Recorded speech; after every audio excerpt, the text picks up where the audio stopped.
حي على الفلاح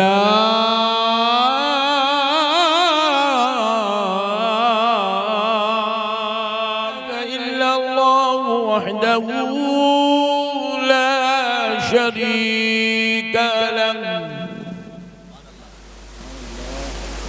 وأشهد أن سيدنا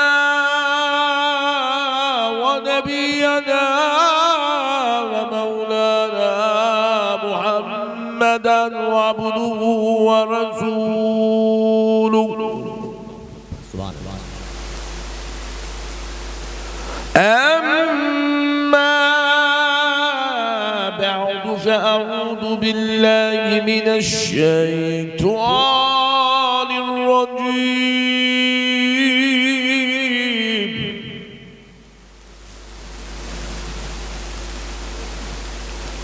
بسم الله الرحمن الرحيم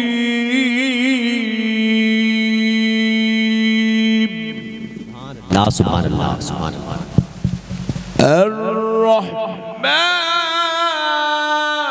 علم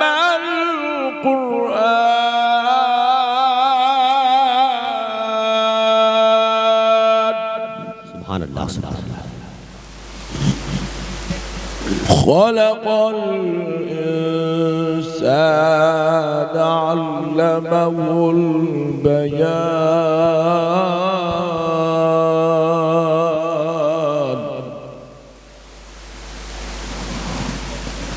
وقال الله تبارك وتعالى في القرآن المجيد والفرقان الحميد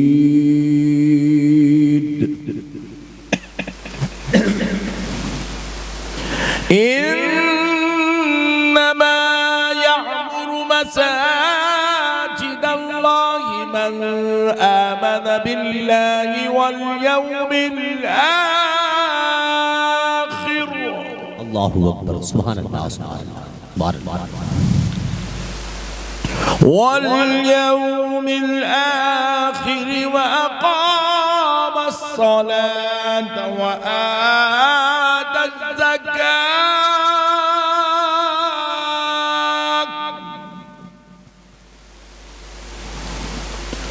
ولم يخش إلا الله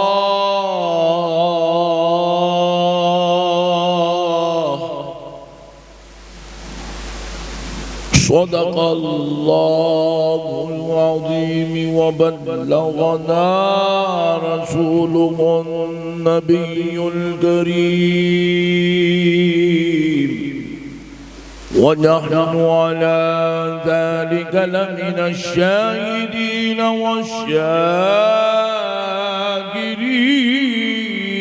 والشاكرين والحمد لله والحمد لله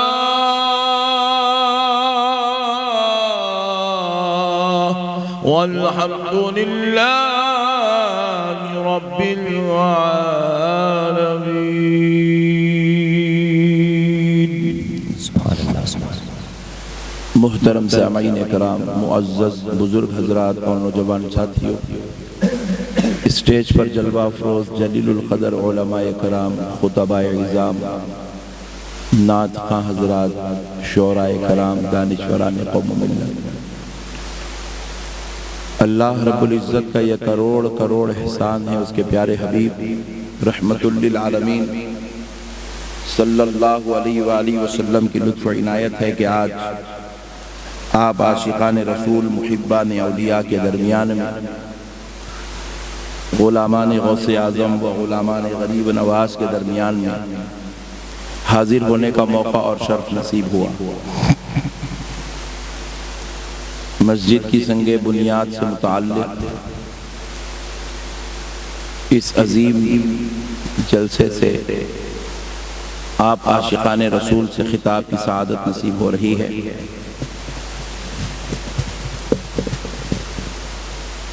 معزز سامعین کرام، یہ دور فتنوں کا دور ہے، انتشار کا دور ہے، اختلاف کا دور ہے۔ ہر طرف فتنہ ہی فتنہ، ضلالت و شرارت کے بازار گرم ہیں۔ اور ایسے ہی دور کے تعلق سے رسول کائنات رحمت للعالمین صلی اللہ علیہ وسلم نے ارشاد فرمایا، قیامت کے قریب ایک زمانہ ایسا آئے گا کہ ایمان کو سنبھالنا ویسے ہی مشکل ہو جائے گا جیسے ہتھیلی میں انگار کے ڈنڈے کو سنبھالنا مشکل ہوتا ہے۔ جس طرح ہم اپنی ہتھیلی میں انگار کا ڈنڈا نہیں سنبھال سکتے، وہ کام جتنا مشکل ہے اسی طرح ایمان کو سنبھالنا بھی ویسے ہی مشکل ہو جائے گا۔ اور یہی وہ دور ہے، ہر دن ایک نیا فتنہ ہمارے درمیان میں کبھی غیروں کی طرف سے پیدا ہوتا ہے تو کبھی ہماری ہی صفوں میں بیٹھے ہوئے نام نہاد مسلمانوں سے یہ فتنے پیدا ہوتے ہیں۔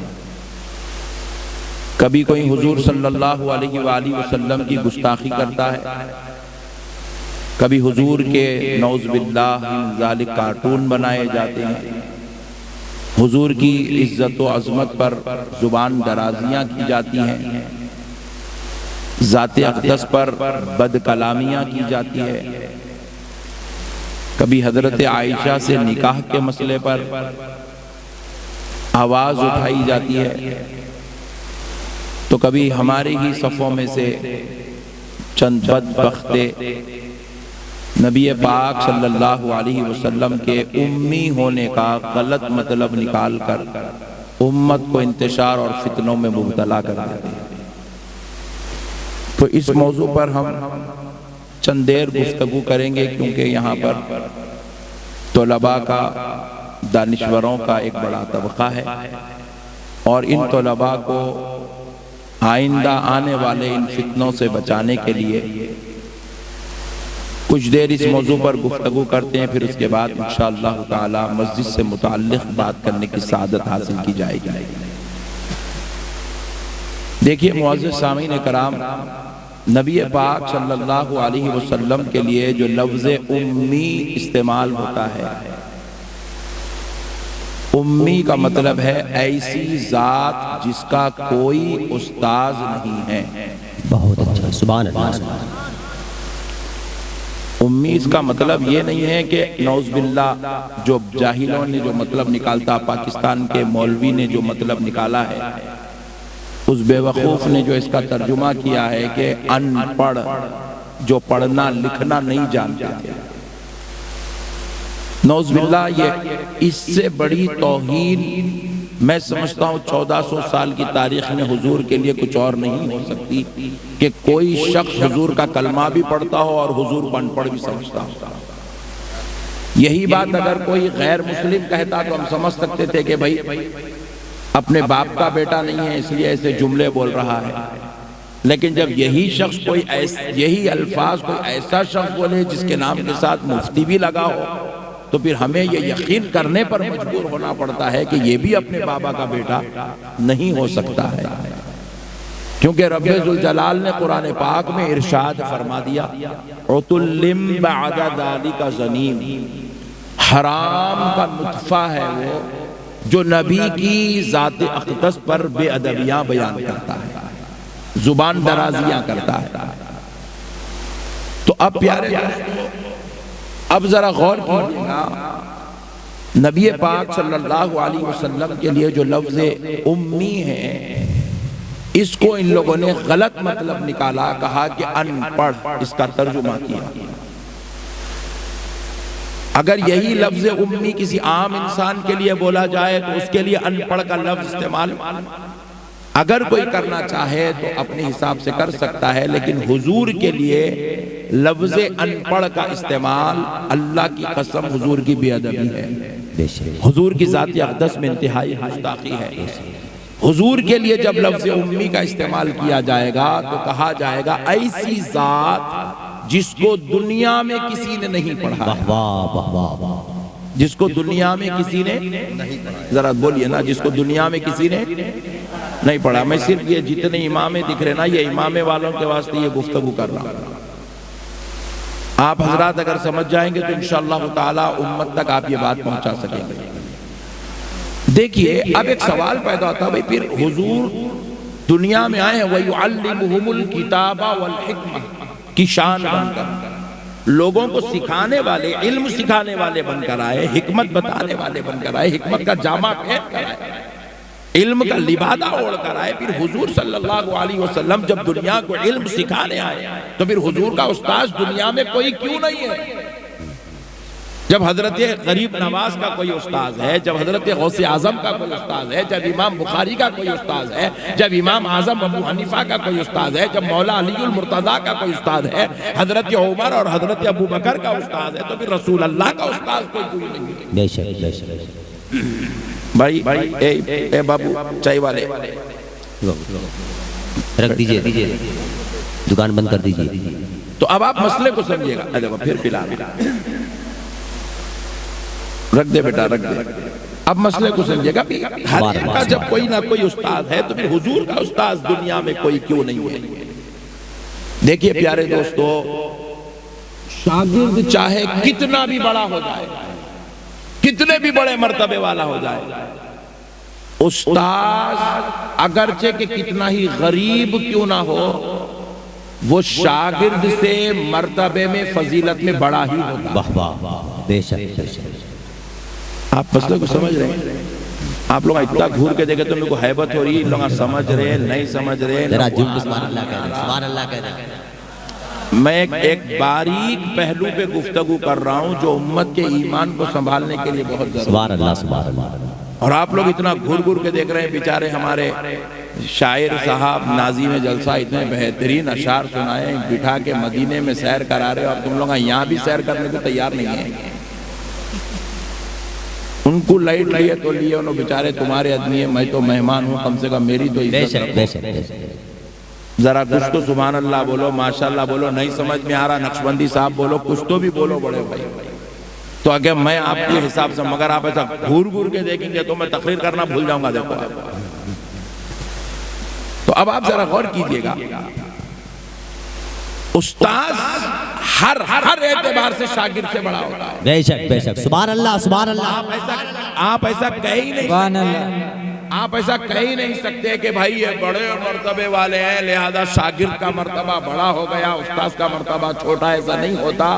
استاذ ہر اعتبار سے شاگرد سے بڑا ہوتا ہے، اس کا مرتبہ بڑا ہے، اس کی فضیلت زیادہ ہے، اس کی عزت زیادہ ہے، اس کا احترام زیادہ ہے، اس کا مقام زیادہ ہے. اور اللہ نہیں چاہتا تھا، واہ واہ واہ واہ. پوائنٹ ٹو بی نوٹڈ، اللہ نہیں چاہتا تھا کہ کوئی میرے مصطفیٰ سے بھی بڑا ہو. واہ واہ واہ واہ. سبحان اللہ. اللہ نہیں چاہتا تھا کہ کوئی حضور سے بھی بڑا ہو جائے. ارے وہ جو پہلے آئے ہوئے تھے، جو 1,24,000 پیغمبر تھے، اللہ نے ان کو بھی میرے نبی سے زیادہ فضیلت والا نہیں بنایا. خود کہہ رہا ہے تِلْكَ الرُّسُلُ فَضَّلْنَا بَعْضَهُمْ عَلَىٰ بَعْضٍ. رب کہتا ہے ہم نے ان رسولوں میں سب رسولوں پر ایک رسول محمد عربی کو فضیلت والا بنایا ہے، حبیب پاک کو فضیلت والا بنایا ہے. رب نہیں چاہتا کہ کوئی ان پر فضیلت لے جائے، ان پر مرتبہ لے جائے، ان پر فوقیت لے جائے، ان پر عزت لے جائے، ان پر احترام لے جائے، ان پر تعظیم لے جائے. اسی لیے کہا گیا بعد از خدا بزرگ تو ہی. قصہ مختصر، خدا کے بعد اگر کوئی بزرگوں برتر ہے تو وہ آمنہ کے لال کی ذات. بہت اچھا ہے. زندہ باد زندہ باد زندہ باد. ایک بار نعرہ لگا دو یار محبت. نعرہ تکبیر. یا رسول اللہ یا رسول اللہ. زندہ باد زندہ باد. مرحبا.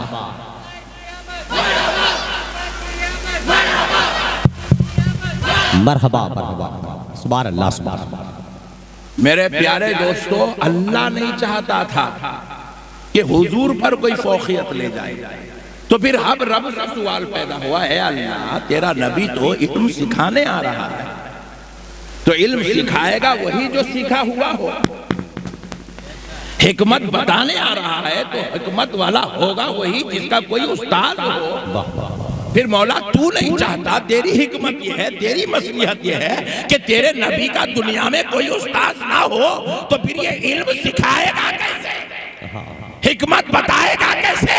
تو رب نے جواب دیا، بندو سنو، میرا مصطفیٰ پڑھے گا ضرور مگر کوئی دنیا والا نہیں پڑھائے گا. آمینہ کا لال پڑھتا جائے گا.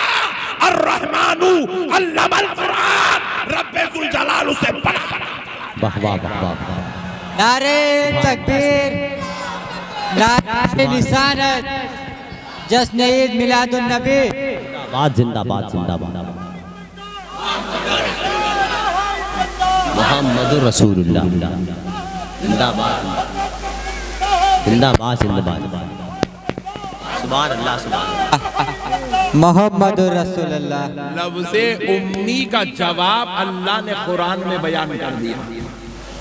الرحمن علم القرآن.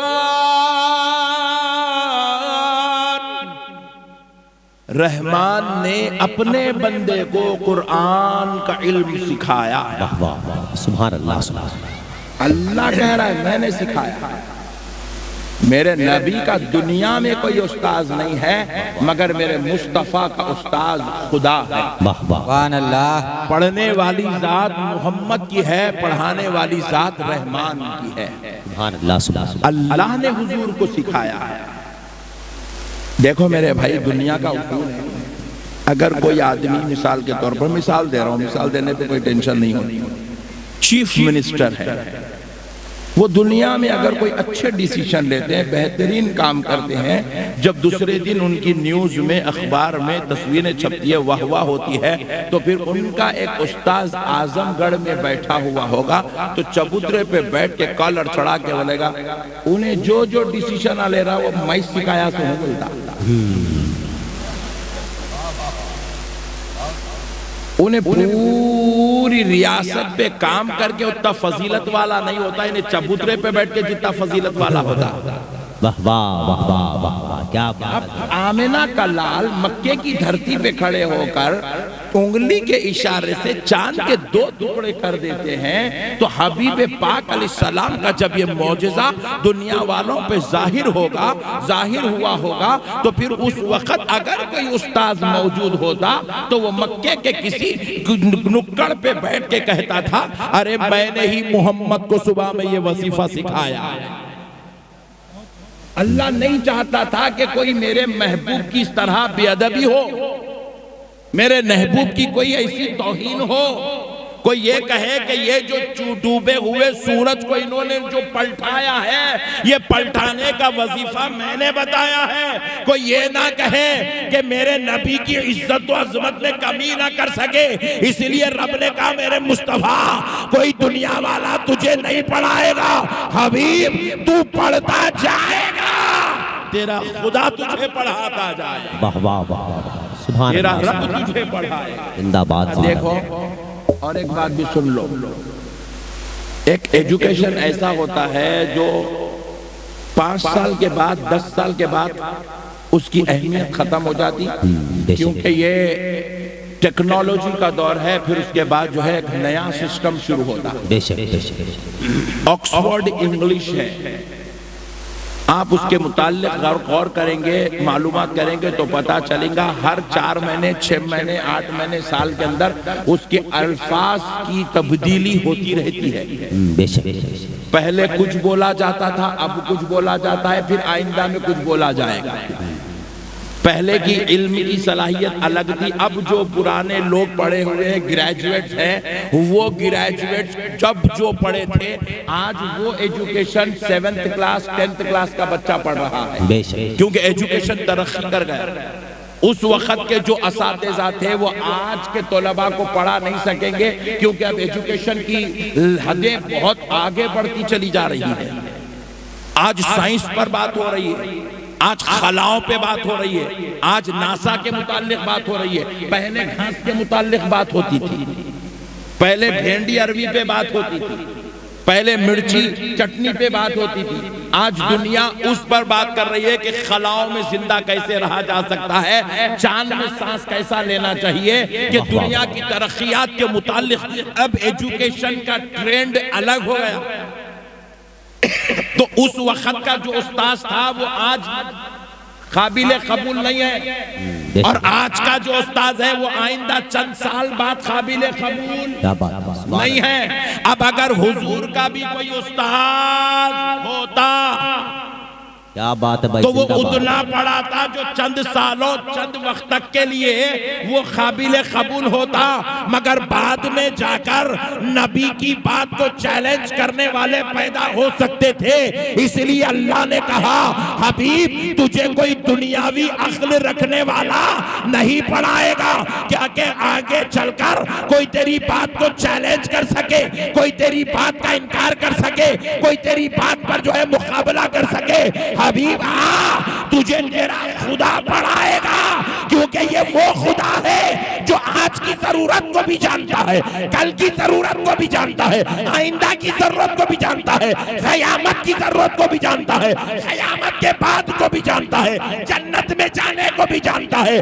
میرے مصطفیٰ تجھے وہ علم دیا جائے گا، قیامت تک کے لیے دنیا کتنی بھی ترقی کر لے کوئی تیرے علم کو چیلنج نہیں۔ واہ واہ واہ واہ واہ واہ، نعرہ تکبیر، نعرہ نشانت، واہ واہ واہ واہ، زندہ باد حضرت، ماشاءاللہ، سبحان اللہ سبحان اللہ سبحان اللہ سبحان اللہ۔ حبیب اب کوئی تیرے علم کو چیلنج نہیں کر سکتا، کیونکہ پڑھانے والا وہ ہے جس نے خود پوری کائنات کو بنایا، کیا بات ہے ماشاءاللہ، وہ رب العالمین ہے، اور اس نے ایسا پڑھایا کہ رب العالمین کے پاس پڑھنے والا رحمت للعالمین ہو گیا۔ واہ واہ واہ واہ، ایسا اس نے پڑھایا۔ اے بابو ذرا سیدھا بیٹھ جا بیٹے، ایگزیبیشن دکھ رہا تو، مسئلے کو سمجھو مسلمان۔ اب پھر اس کے بعد ذرا اور آگے چل کے دیکھو، ایک چیز بتاتا ہوں، ایک چیز انشاءاللہ صبح قیامت تک کے لیے آپ کے واسطے میرے واسطے ہدایت اور نجات کا سبب بنے۔ انشاءاللہ۔ نبی مکرم صلی اللہ علیہ وسلم نے جس چیز کو حرام قرار دے دیا،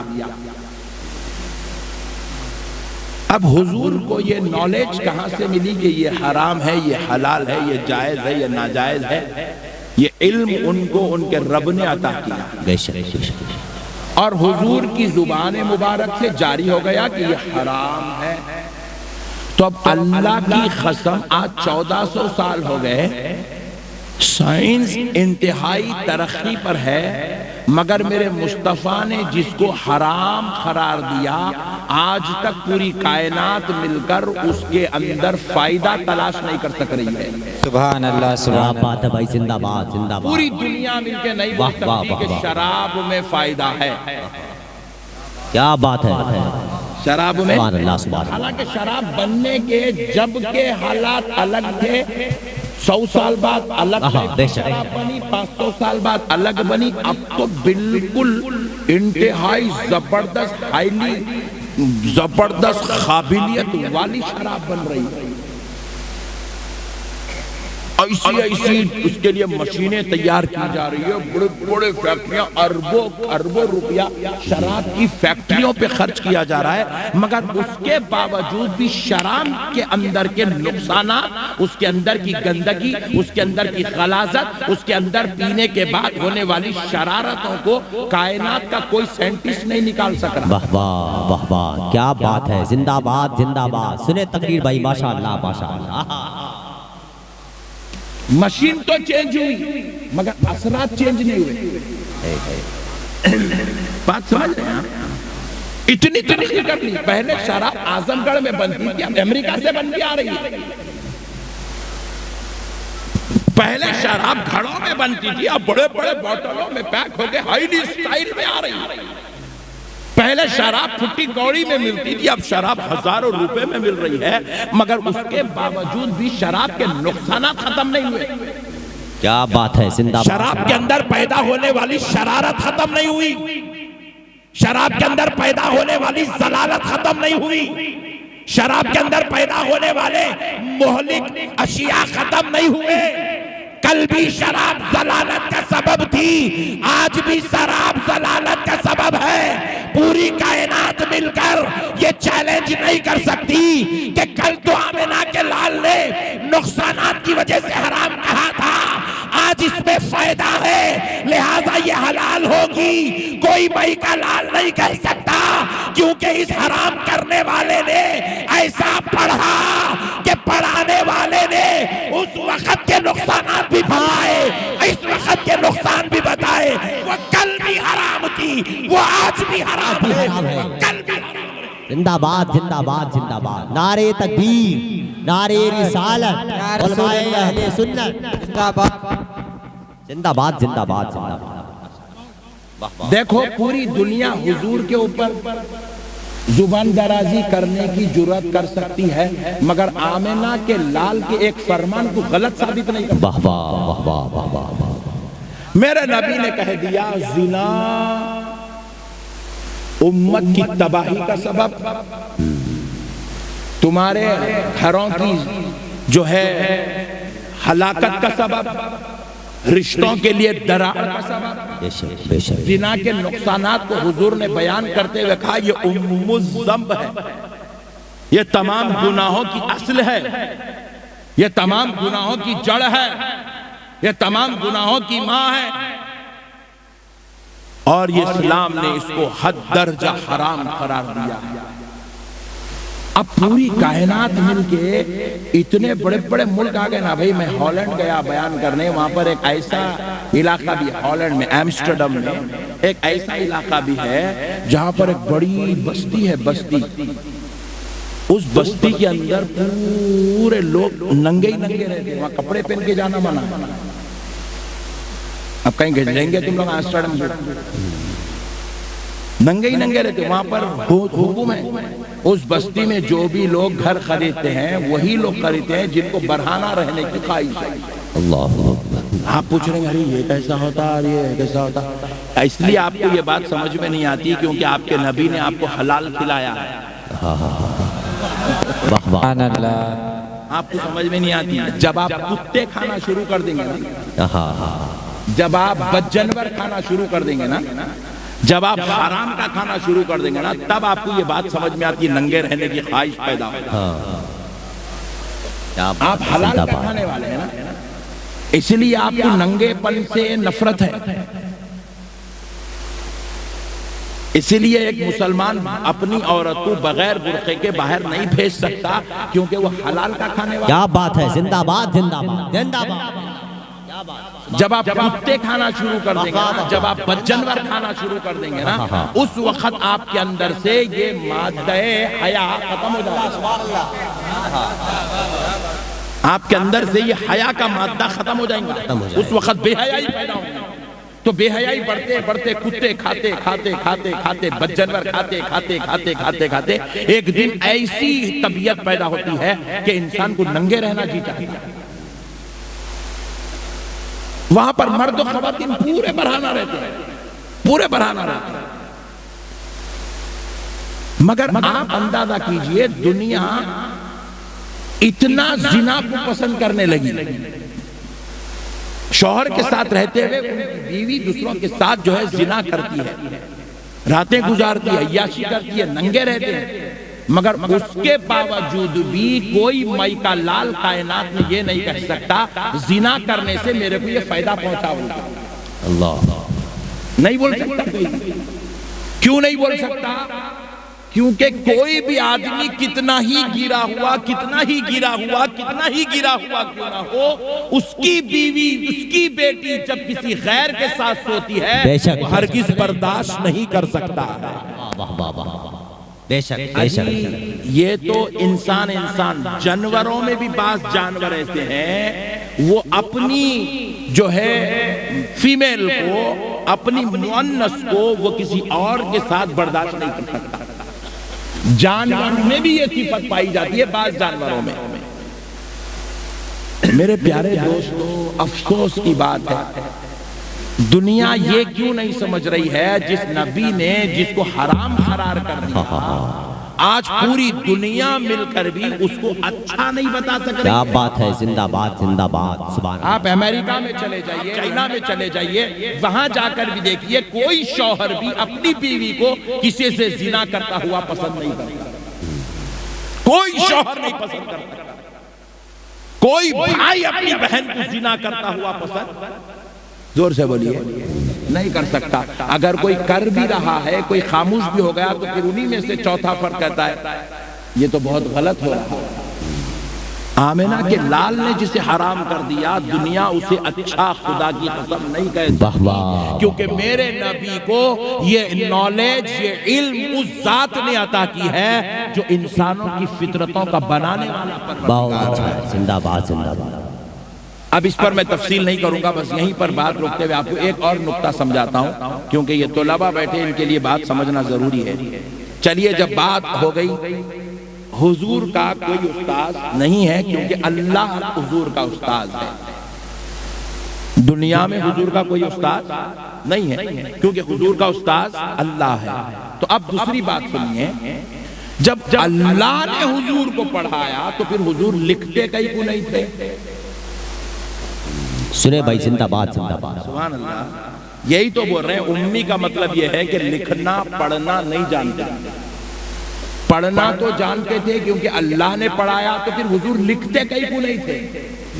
جب اللہ پڑھایا تو پھر حضور تو بہت اچھا لکھنا چاہیے تھا، حضور لکھتے کہیں کو نہیں تھے۔ جب حضور پر قرآن اترتی تھی تو حضور لکھتے نہیں تھے، کاتبان وحی سے لکھاتے تھے، صحابہ کرام لکھتے تھے، حضور فرماتے ہو کاتب وحی لکھا کرتے تھے، پھر حضور کیوں نہیں لکھتے تھے؟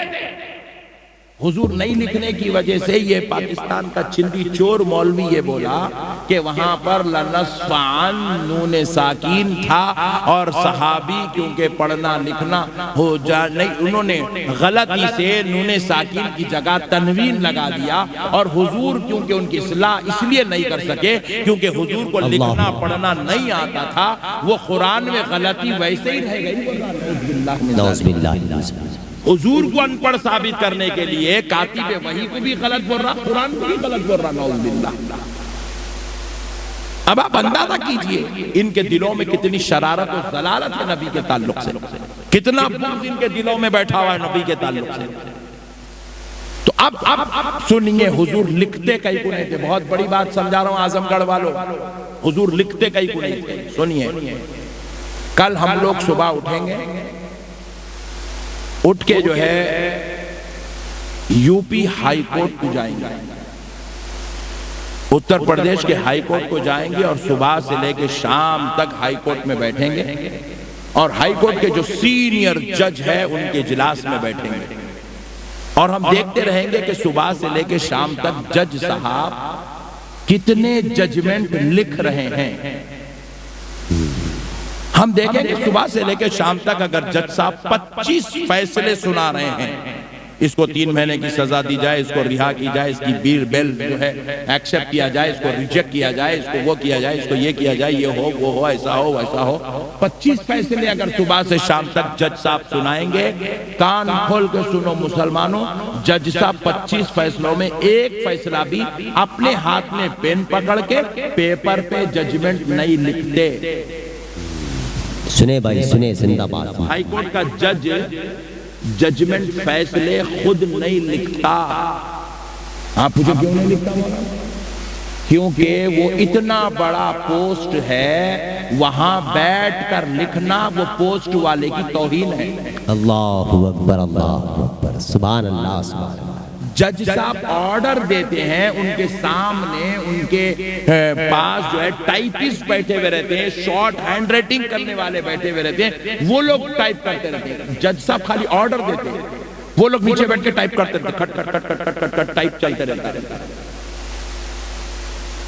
آپ کسی بھی ریاست کے کسی بھی چیف منسٹر کے پاس جائیے، بے شک بے شک بے شک۔ آپ چیف منسٹر کے ساتھ 8 دن 15 دن رہیے اور رہ کر دیکھیے چیف منسٹر صاحب کیا کیا لکھ رہے ہیں، کتنا لکھ رہے ہیں، کیا کیا لکھتے ہیں، اتنے ڈیسیشن چیف منسٹر لیتے ہیں، اتنے اسکیم چیف منسٹر نکالتے ہیں، اتنے اسکیم چیف منسٹر کی طرف سے پاس ہوتے ہیں، مگر ایک اسکیم بھی چیف منسٹر اپنے گھر میں بیٹھ کے پین کاپی لے کے لکھ لیتے نہیں بیٹھتا آج یہ اسکیم پاس کرنا، آج یہ اسکیم پاس کرنا، ہی لکھتا۔ چیف منسٹر آرڈر دیتا ہے، اس کے ماتحدین جو ہوتے ہیں وہ لکھ لیا کرتے ہیں۔ واہ واہ واہ، بات سمجھ میں آئی نہیں آئی؟ کیونکہ یہ منصب لکھ لیتے بیٹھنے کا منصب نہیں ہے، یہ آرڈر دینے کا منصب ہوتا ہے، اور یہاں سے لکھا جاتا ہے، ان کے ماتحدین لکھتے ہیں۔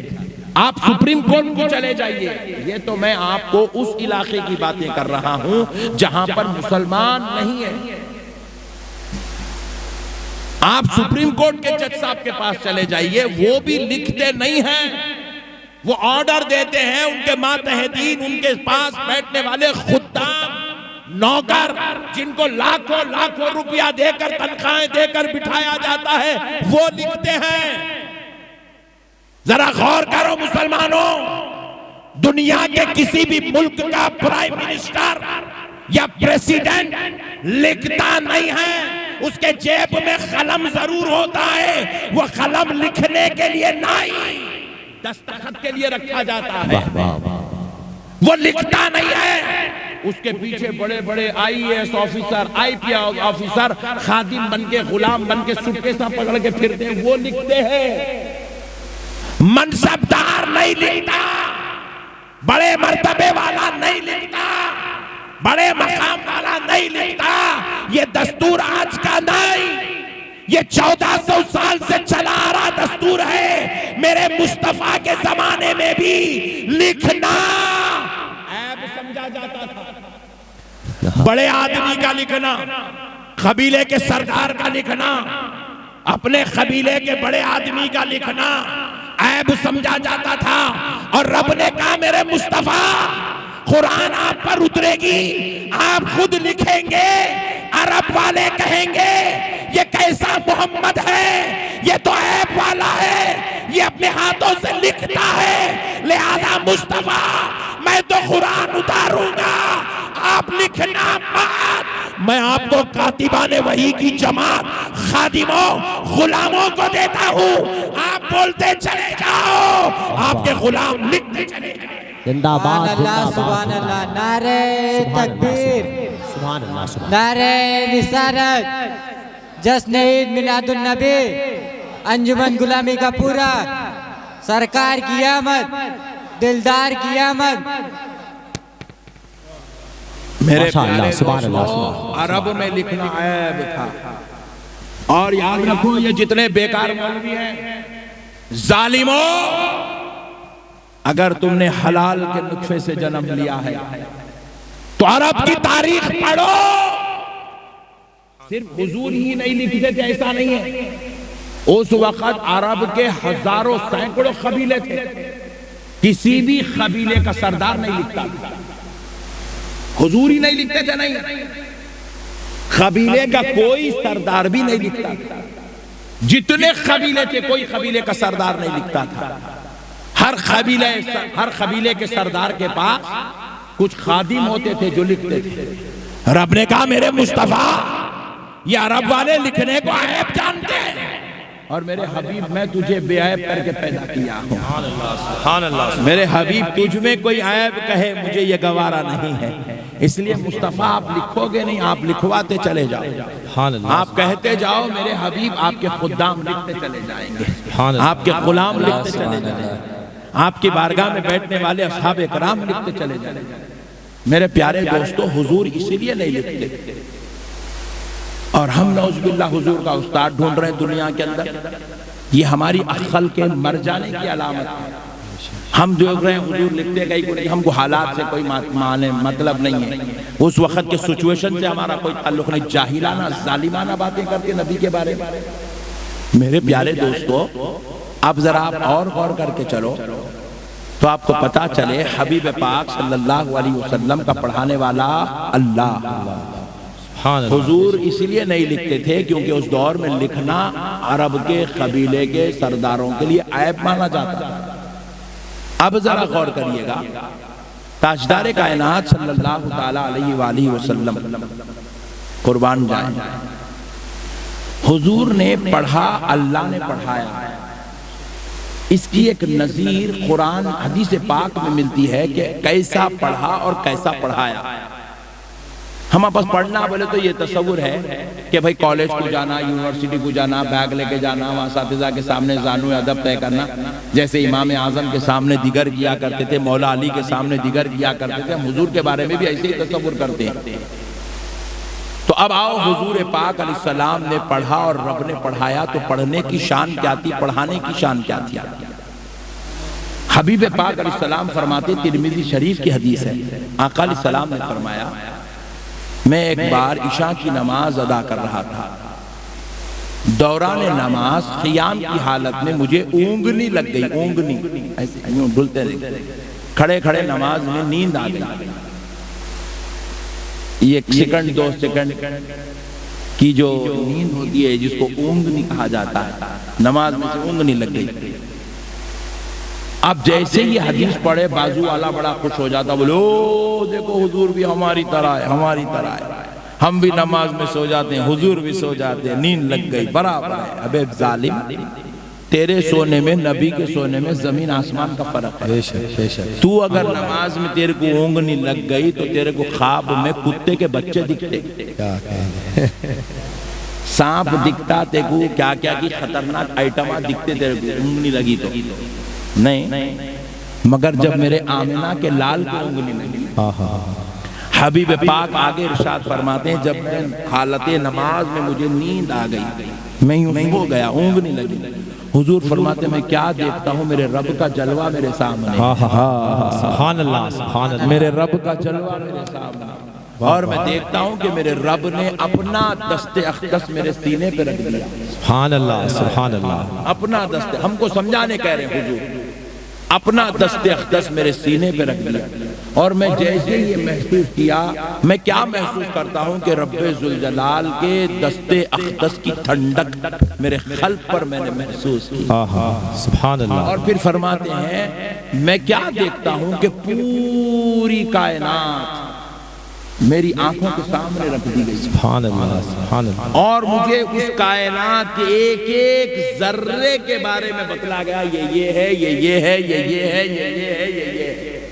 اللہ نے کائنات کی ہر شے کے بارے میں مجھ کو واقف کروا دیا۔ سبحان اللہ، وہ پڑھانے والا ہے، یہ پڑھنے والا ہے، واہ واہ واہ، وہ سفر میں لے جانے والا ہے، یہ سفر میں جانے والا ہے۔ سبحان اللہ، زنجیر ہل رہی تھی، بستر گرم تھا، آمنہ کا لال پوری کائنات کا سفر کر کے آ رہا تھا۔ زندہ باد، زندہ باد، وہ سبحان اللہ، کیسا لے گیا اللہ کو معلوم، یہ کیسا گئے آمنہ کے لال کو معلوم، وہ کیسا پڑھایا اللہ کو معلوم، یہ کیسا پڑھے آمنہ کے لال کو معلوم۔ اسی لیے تو پیارے مصطفیٰ نے کہا، من رآنی فقد رأی الحق، جس نے مجھ کو دیکھ لیا اس نے حق کو دیکھ لیا، فرمایا۔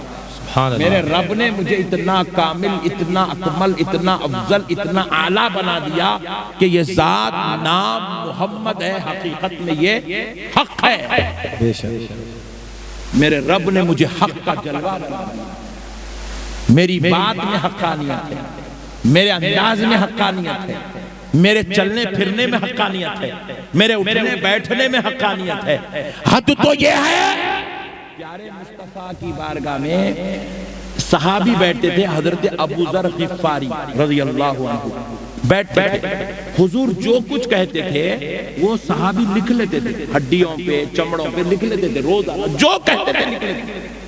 آتے وقت ایک بستہ کندھے پہ لگا کے لاتے تھے، اس میں رکھ لے کے جاتے تھے، پھر اس کے بعد لے جا کے وہ چیزیں گھر میں رکھتے، پھر دوسرے دن فریش ہڈیاں اور چمڑے لے آتے، حضور کی بارگاہ میں بیٹھ کے حضور جو جو کہتے تھے لکھ لیتے تھے۔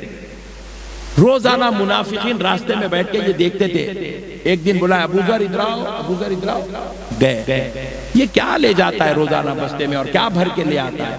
تو بولے میرا نبی جو جو کہتا ہے میں لکھ لیتا ہوں۔ بولے ابو ذر تیرا نبی کبھی خوشی میں کہتا ہے تو لکھ لیتا ہے تو بات سمجھ میں آتی، کبھی جلال میں بھی کچھ کہتا ہے وہ بھی لکھ لیتا ہے، کبھی کسی کو کچھ ڈانٹ رہا ہے وہ بھی لکھ لیتا ہے، کبھی کسی کو بتا رہا ہے وہ بھی لکھ لیتا ہے، ہر عجیب پاگل ہے کیا سب لکھتا ہے۔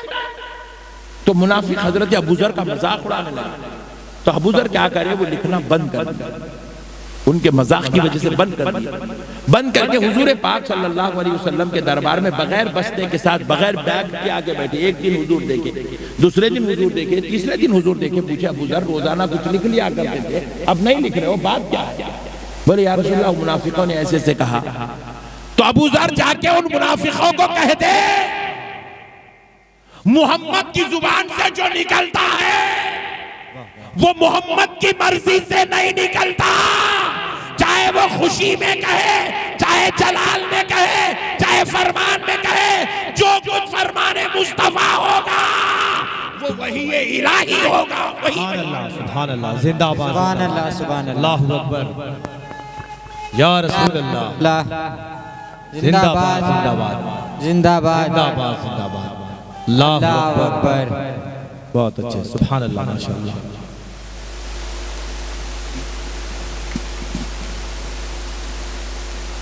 حضور اپنی طرف سے کہتے تک کچھ نہیں ہے،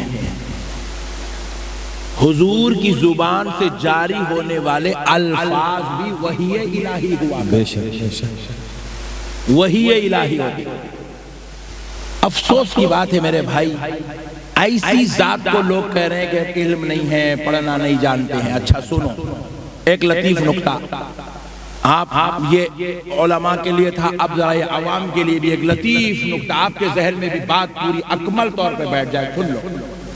یہ جتنے مولوی ہیں بازو والے، بازو والے بولے تو پہچانتے ہیں جی جی، ہاں، بازو والے جماعت والے، یہ جتنے بازو والے ہیں نا، یہ جو مولوی ہے نا، ان کو ان کی قوم کہتی ہے مولانا، عالم صاحب، مفتی صاحب، شیخ الحدیث،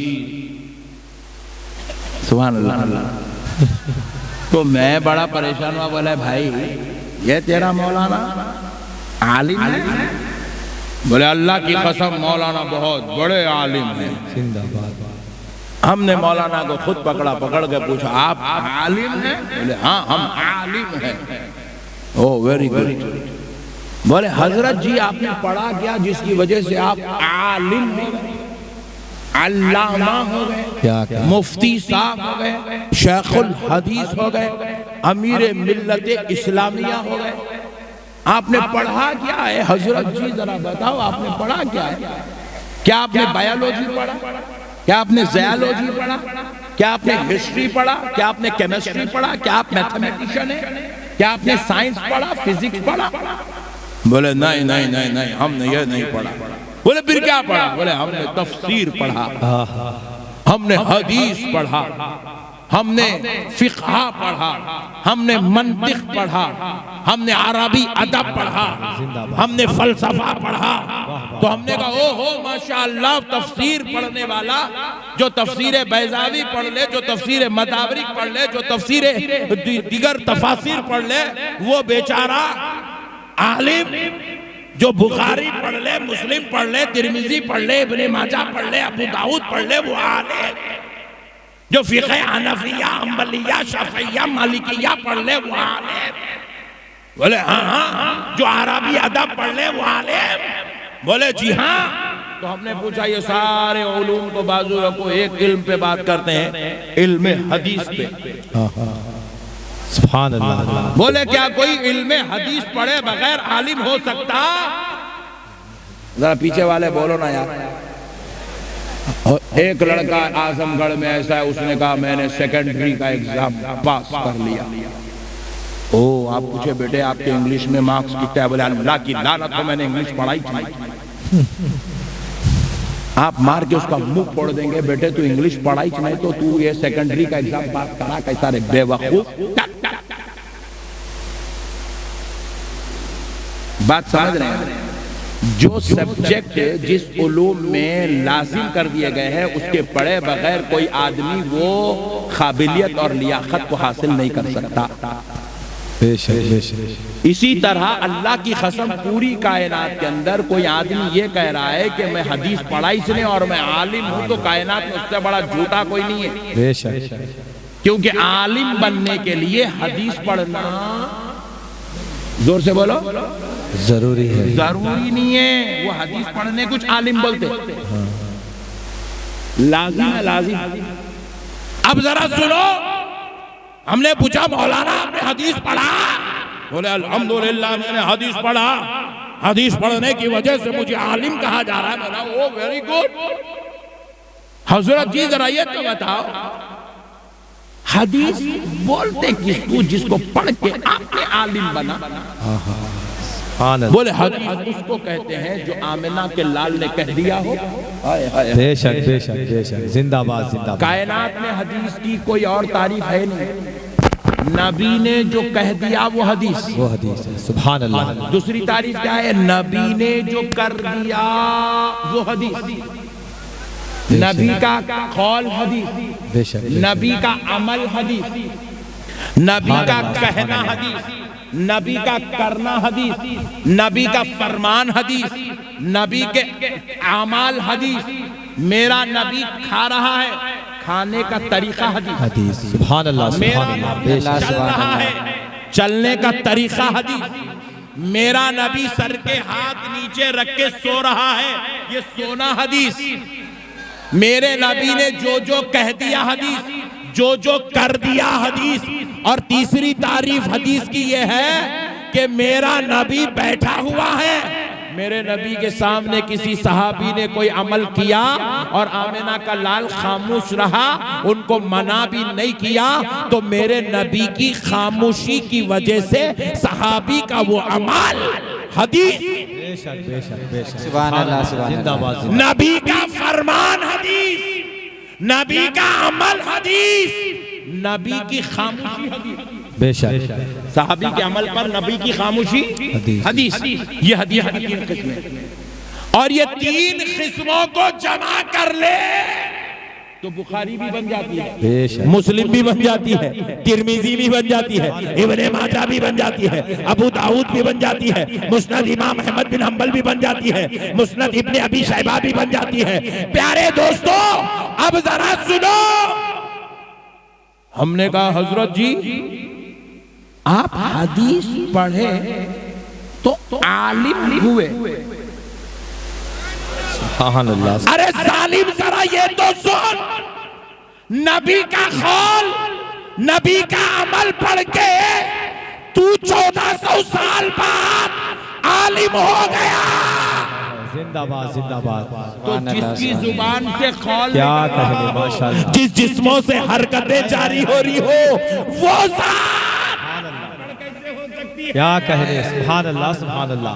جس کا قول پڑھ کے تو عالم ہو گیا، جس کا عمل پڑھ کے تو عالم ہو گیا، تو وہ قول دینے والا، وہ عمل بتانے والا، وہ صحابہ کے عمل پر خاموش ہونے والا، وہ ان پڑھ کیسے ہوتا ہے؟ کیا کہنے، زندہ باد زندہ باد، سبحان اللہ۔ کتنی بڑی ظلم و زیادتی ہے نبی کے ساتھ، کتنی شرارت و ضلالت کی انتہا ہے۔ میرے پیارے بھائیوں، اللہ کا واسطہ ان کے فتنوں سے بچو، نوجوانوں ان کے انتشار سے بچو، یہ انتہائی ظالم، بدبخت، بدمزاج، بدخصلت لوگ ہیں، یہ اپنے آپ کو عالم کہتے ہیں اور اپنے نبی کو ان پڑھ کہتے ہیں، نعوذ باللہ۔ دیکھو ایسے لوگوں کے لیے میرا ایک مشورہ ہے، ایسے لوگوں کے لیے میرا ایک مشورہ ہے، ارے میرے بھائی، جو نبی ان پڑھ ہے، جو پڑھنا لکھنا نہیں جانتا، تو پھر ایسے ان پڑھ کا تو کلمہ پڑھتا کہیں کوئی، کیا کہنے، زندہ باد زندہ باد۔ کیونکہ انسانوں کا اصول ہے، دیکھو اب ہمارا یہ مدرسہ ہے، مدرسے میں ہم استاذ بھی وہی رکھتے ہیں جو انتہائی لائق اور فائق ہے، بے شک، فاضل ہو، کامل ہو، عالم ہو، پڑھا لکھا ہو، میتھمیٹیشن ہو، سائنس جانتا ہو، انگلش جانتا ہو۔ ایسے آدمی کو لے آکے تھوڑی مدرسے میں استاذ رکھیں گے جس کو بے وقوف کو خود کو اپنا نام لکھنا نہیں آتا، کیا کہنے، کوئی انپڑھ کو استاد نہیں رکھتا. بے شک. اگر آپ اپنے بچوں کو ٹیوشن دینا چاہتے ہیں، اپنے گھر میں ٹیچر کو آپ بلائیں گے پڑھانے کے لیے، تو آپ بھی یہ سوچتے ہیں کہ میرے بچے کو پڑھانے والا ٹیچر اتنا تو کم سے کم پڑھا ہوا ہو تاکہ وہ میرے بچے کو اتنا تو پڑھا سکے وہ آگے چل کے کامیاب ہو جائے. آپ کا بچہ ہو 10th کلاس میں اور آپ ایسے آدمی کو ٹیوشن رکھ رہے ہیں جو بیچارہ ٹیوشن ٹیچر رکھ رہے ہیں جو بیچارہ خود 10th فیل ہو سکتا ہے؟ بولو بھائی. ارے بہت گھور کے دیکھ رہے ایسا ہوتا جیسا دیکھ رہا اعظم گڑھ میں نہیں ہوتا نا. آپ اپنے بچے کو پڑھانے کے لیے بھی انتہائی قابل ہائیلی کوالیفائڈ پرسن کو سلیکٹ کرتے ہیں. میرے پیارے بھائی، جب آپ اپنے گھر کے بچے کو پڑھانے کے لیے کسی ان پڑھ کو قبول نہیں کرتے، جب آپ اپنے اسکول میں کسی ان پڑھ ٹیچر کو قبول نہیں کرتے، جب آپ اپنی مسجد میں کسی ان پڑھ امام کو قبول نہیں کرتے، تو پھر آپ اپنے ایمان کے لیے ان پڑھ نبی کو کیسا قبول کرتے؟ سبحان اللہ سبحان اللہ. تو بولے ہم کیا کریں مولانا، اب دوسرا نبی ہے نہیں نا؟ بیوقوف ہے کیا؟ نبی تو گلی گلی پھرتے پھر رہے. کسی بھی انجینئر کو پکڑ پڑھ لیتے بیٹھ لا الہ الا اللہ عبدالجلیل انجینئر کہانی خلاص. نعوذ باللہ، ان پڑھ کا کلمہ پڑھتا ہے ظالم، تجھے شرم آنی چاہیے. اتنا بدبخت ہے تو. جس بچے کے سینے میں قرآن آ جائے ہم اس کے ہاتھ چومنا شروع کرتے ہیں. بڑے بڑے سائنٹسٹ، بڑے بڑے ججز، بڑے بڑے لوگ اس بچے کے ہاتھ چوم رہے. ہم نے پوچھا بھائی یہ بچے کے کیوں کر رہے ہیں؟ ارے حافظ قرآن ہے. جو قرآن کو سینے میں محفوظ کر لے دنیا اس کے ہاتھ چومتی ہے. بڑے بڑے علم والے اس کا احترام کر رہے ہیں. اس کے پیچھے اس کا باپ تراویح کی نماز پڑھ کے نام لے کے نیت نہیں کر رہا، عبدالجلیل کے پیچھے نماز نہیں بول رہا، تابع اس امام کے بول رہا. بے شک بے شک. سبحان اللہ سبحان اللہ. اب ذرا غور تو کرو. جس کے سینے میں صرف قرآن محفوظ ہو جائے وہ دنیا کا امام ہو جاتا ہے. کیا کہنے بھائی. اور جس کے سینے پہ خود قرآن اتر رہا ہو وہ ان پڑھ کیسے ہو سکتا ہے؟ کیا کہنے. زندہ باد زندہ باد. سبحان اللہ. قوم ہے بھائی، کہاں سے عقیدہ لایا؟ کون بولے رے ملیش تیرے کو اتنے خطرناک بات. ایک مرتبہ امی کی خبر پہ جا کے امی کو پوچھ، امی ایمانداری سے بولو میرا ابا کون ہے؟ کیونکہ حلال کا نطفہ ایسی باتیں کر ہی نہیں سکتا. کیا کہنے بھائی. زندہ باد زندہ باد. جس کے سینے میں قرآن آ جائے وہ اپنے باپ کا امام ہو گیا. بے شک. جس کے سینے میں قرآن محفوظ ہو جائے وہ بچہ اپنے باپ کا امام ہے، اپنے دادا کا امام ہے. انہیں دادا بھی اب اس کے آگے نہیں بڑھ سکتا. بچہ نماز پڑھا رہا ہے، 15 سال کا نوجوان حافظ قرآن نماز پڑھا رہا، اللہ اکبر. دادا پیچھے کھڑے. دادا بولیں گے گھر میں میں جو بولو انہیں وہی سنتا، اب میں اس کی کئی کو سنوں، انہیں قیام میں رہن دو، میں رکوع میں چلے جاتا ہوں. کیا کہنے بھائی. ہو سکتا نہیں. سبحان اللہ. پوترا جب رکوع کرائیں گا دادا تبھی رکوع کرنا، ورنہ دادا کی نماز دادا کے منہ پہ مار دی جائے گی. بے شک. پوترا جب سلام پھیریں گا دادا تبھی سلام پھیر سکتا، اس سے پہلے ہرگز کس کے باپ کو دادا سلام نہیں پھیر سکتا. کیونکہ حافظ بیٹے پوترے کو یہ مقام کس وجہ سے نصیب ہوا کہ 84 سال کا دادا 15 سال کے پوترے کا خادم بنا ہوا، اس کا جو ہے مقتدی بنا ہوا، اس کے تابعدار بنا ہوا نظر آ رہا ہے. اس پوترے کو 84 سال کے دادا پر یہ عزت، یہ فضیلت، یہ عظمت، یہ شرف صرف اس عمل نے عطا کر دی ہے کہ اس نے وہ قرآن جو مصطفیٰ کے سینے پہ اترا تھا وہ قرآن اپنے سینے میں محفوظ کر لیا. بے شک بے شک. سبحان اللہ سبحان اللہ. اللہ اکبر. یا رسول اللہ یا علی. یہ پٹھا نعرے لگا کے ثابت کر دیا. آج کی تقریر قبول ہو گئی. میں ڈر رہا تھا، سمجھ میں آ رہا نہیں آ رہا، اوپر سے جا رہا کیا گیا. کیونکہ ہمارے جلسوں میں آج کل کیا ہو گیا معلوم، خالی بھامٹے باتاں، ادھر کی ہوائی فائرنگاں ادھر کی ہوائی فائرنگاں، انہیں کافر ہے، انہیں وہ ہے، انہیں گمراہ ہے. ہم ہماری قوم کو نالج ہی نہیں دیتے. ہماری تقریروں میں خالی خطرناک باتاں ہوتے رہتے. اللہ کا شکر ہے آپ میری گفتگو کو سمجھ رہے ہیں اور میرے کو اللہ تعالیٰ آپ کو سمجھانے کی توفیق دے رہا ہے. اللہ کا کروڑ شکر ہے میرے پیاروں. اب ایک اور بات سن لو, ایمان تازہ ہو جائیں گے انشاءاللہ. انشاءاللہ. سبحان اللہ سبحان اللہ. قربان جاؤ جی میرے آقا کے. اب سنو, لوگ کہتے ہیں حضور کو علم نہیں ہے, حضور عالم نہیں ہے, عالم نہیں ہے. اللہ کی قسم سن لو, یہ جیسا عالم کہہ رہا نا, میرا نبی ویسا عالم نہیں ہے. بے شک بے شک. میرا نبی عالم نہیں ہے, میرا نبی عالم نہیں ہے, اللہ کی قسم نہیں. آپ پوچھے اے حضرت کیا ہے, تم بھی چینج کر لے گا پڑھ رہی.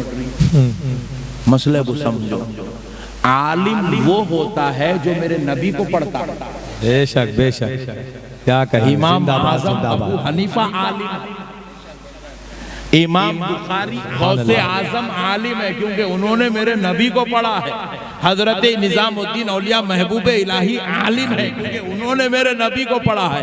امام عبداللہ ابن مبارک عالم ہے, امام طحاوی عالم ہے, امام نصفی عالم ہے, امام شافعی عالم ہے کیونکہ انہوں نے میرے نبی کو پڑھا ہے. جو نبی کو پڑھتا ہے وہ عالم ہوتا ہے. اور سن, میرا نبی عالم نہیں. زندہ باد. مولانا کیا ہے, اللہ کی قسم سن لو, میرا نبی علم. سبحان اللہ سبحان اللہ. کیا کہیں, زندہ باد زندہ باد. میرا نبی علم ہے, میرا نبی علم ہے. علم, میرا نبی علم. علم جو لفظ ہے نا, عین لام میم, یہ علم کس کو کہتے ہیں؟ یہ محمد الرسول اللہ کو کہتے ہیں. سبحان اللہ سبحان اللہ. یہ علم محمد کی ذات ہے صلی اللہ علیہ وسلم. اب سنو, آپ پوچھیں حضرت آپ نے تو بات کہہ دی, حضور علم ہے, بات کیا ہے؟ اللہ کی قسم اہل سنت کے علماء اپنے باپ دادا کے گھر سے کچھ نہیں بولتے, جو کہتے ہیں وہ آمنہ کے لال کے دربار سے کہتے ہیں. سبحان اللہ سبحان اللہ. ارے یہ اعلان تو میرے مصطفیٰ نے خود کہا.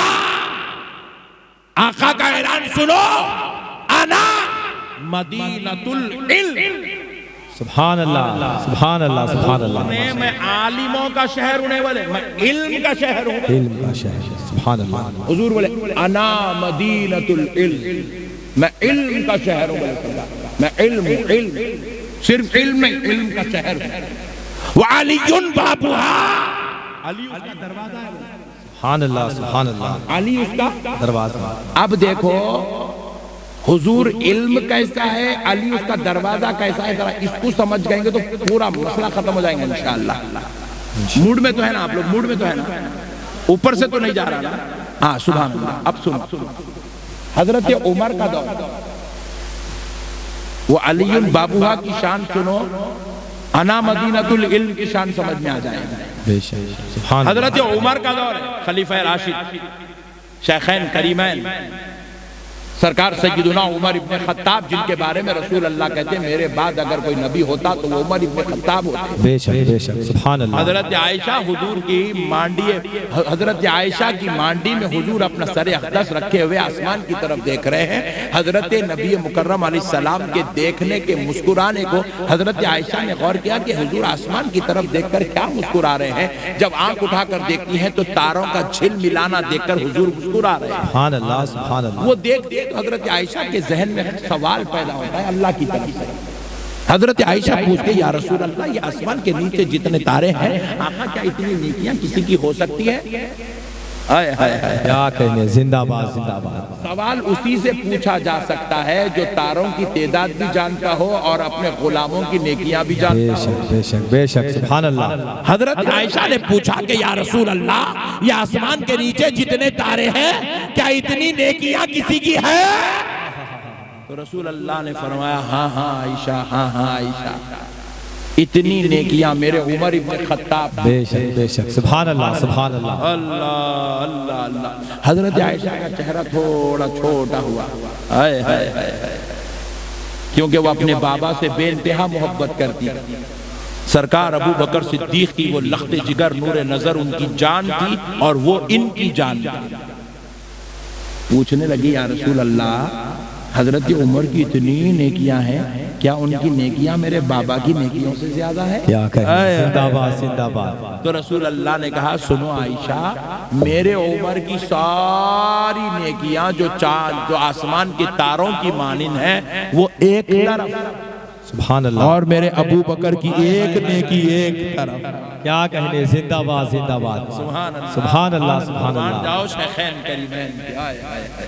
کیا اللہ نے ان کو شرف و عزت والا بنایا، کیا اللہ نے ان کو مقام و مرتبہ دے کے پیدا کیا. سبحان اللہ. سرکار سیدنا ابو بکر صدیق کی بیٹی نے سوال کر کے حضرت ابو بکر کی شان بھی دنیا والوں کو بتلا دیا اور قیامت تک آنے والوں کو حضرت عمر کی شان بھی بتلا دیا. اب سنو، وہ حضرت عمر کا دور ہے، آپ خلیفہ راشد ہیں، آپ کا دور خلافت ہے.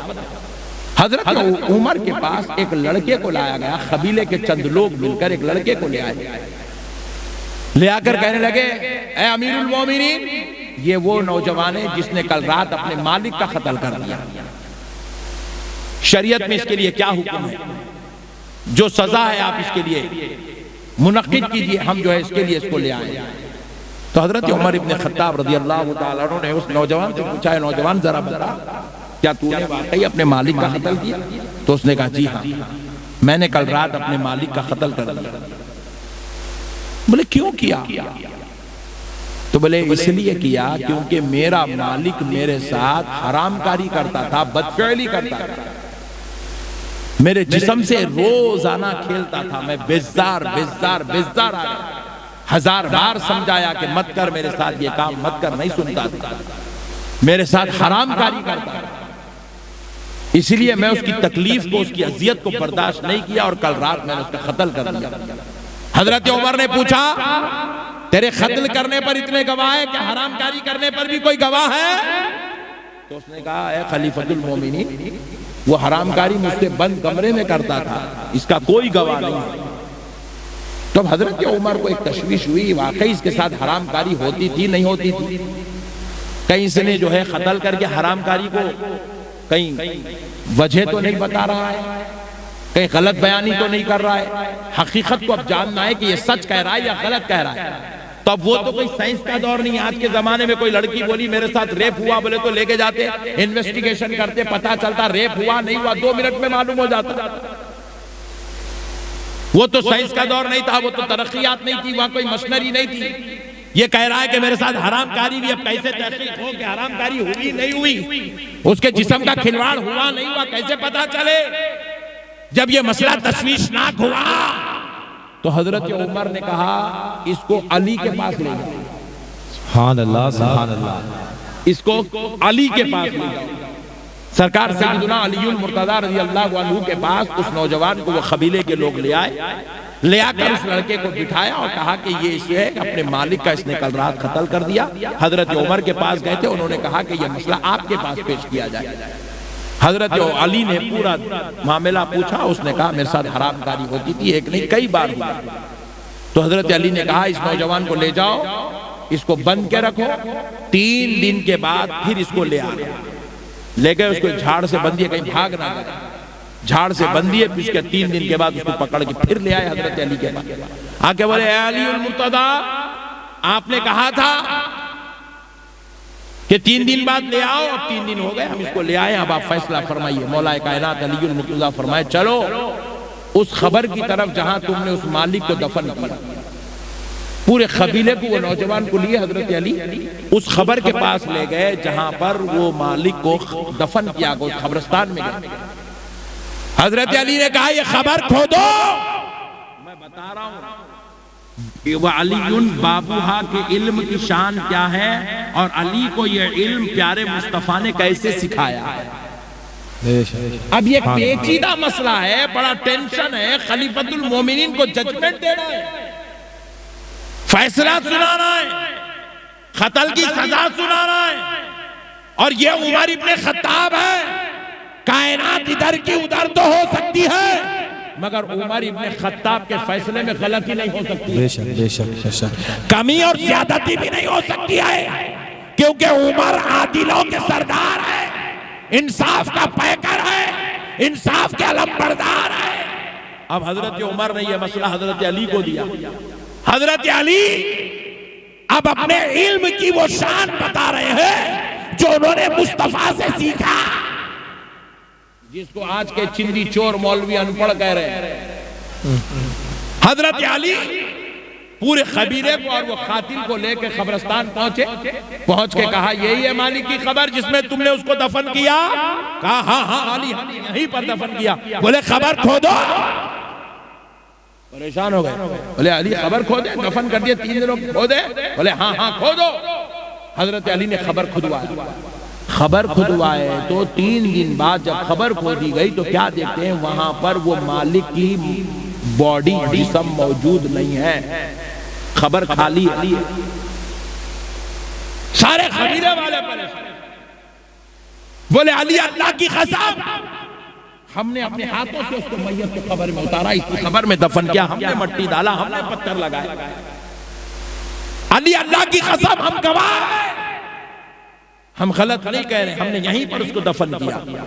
تو حضرت علی مسکرا کر کہنے لگے یہ جو نوجوان کہہ رہا ہے اس کے ساتھ حرام کاری ہوئی، بدفعلی ہوئی، یہ سچ کہہ رہا ہے، یہ سچ کہہ رہا ہے، یہ سچا ہے۔ جاؤ حضرت عمر سے کہو اس کے ساتھ حرام کاری ہوئی۔ پورے قبیلے والے کھڑے ہوئے، بولے علی خبر کو کھدوائے میت نہیں ملی، میت نہیں ملنے سے اس کے سچے ہونے کی کیا بات ہے؟ کیا کہنے بھائی؟ تو حضرت علی فرماتے ہیں مجھ سے میرے مصطفیٰ نے اپنے دور میں کہا تھا، سبحان اللہ، میرے مصطفیٰ نے پڑھنے والے نے ایسا پڑھا، پڑھانے والے نے ایسا پڑھایا۔ حبیب پاک نے مجھ سے فرمایا تھا علی میری امت میں جو کوئی حرام کاری کرنے والا ہوگا، بدفعلی کرنے والا ہوگا، مرد کے جسم سے کھیلنے والا ہوگا، علی سنو 3 دن بعد اللہ اس کی قبر سے اس کو نکال کر لوتیوں کی قبر میں منتقل کر دیا۔ وہ مومنوں کے قبرستان میں اس کی میت نہیں ہوگی، لوتیوں کے قبرستان میں اس کی میت نہیں ہوگی۔ رسول اللہ کی وہ بات مجھے یاد آئی تو اس لیے میں نے 3 دن کا وقت مانگا۔ 3 دن کے بعد خبر کھود کے دیکھا کہ اس کی میت ہے نہیں ہے، میت نہیں ہونا اس بات کی دلیل ہے وہ اس نوجوان کے ساتھ حرام کاری بدفعلی کرتا تھا۔